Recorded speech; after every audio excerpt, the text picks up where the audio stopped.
নিযুক্তিৰ প্ৰক্ৰিয়াটোত আমি অকণমান দেৰি কৰিছোঁ এইটো কাৰণে যে আমি প্ৰথম ভেকেন্সিখিনি উলিয়াই ল'ব খুজিছোঁ সেকেন্ড আপোনালোকক কেইদিনমান পিছত মই ক'ম প্ৰমোশ্যনবিলাক পেণ্ডিং হৈ আছে প্ৰমোশ্যনবিলাক যদি নহয় তলত ভেকেন্সি নহয় আৰু কম পোষ্ট ওলালে ল'ৰা ছোৱালীবিলাকে য'তে যাওঁ তাতে কয় মামা পোষ্ট বঢ়াই দিয়ক সেইকাৰণে এই বছৰটো আমি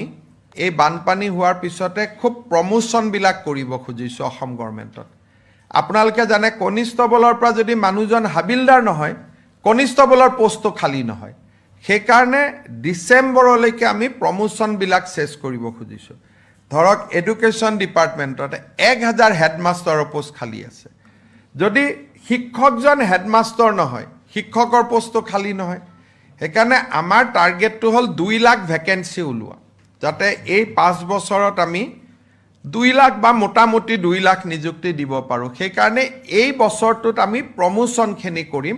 যাতে ম্যাক্সিমাম ভেকেন্সি উলিয়াব পাৰোঁ আৰু 2027 চনৰ পৰা আমি এপইণ্টমেণ্টবিলাকৰ কাম আৰম্ভ কৰিম 26 চনটো আমাৰ হ'ল পোষ্ট বিচৰা কাম যে ম্যাক্সিমাম পোষ্ট যাতে আমি বিচাৰিব পাৰোঁ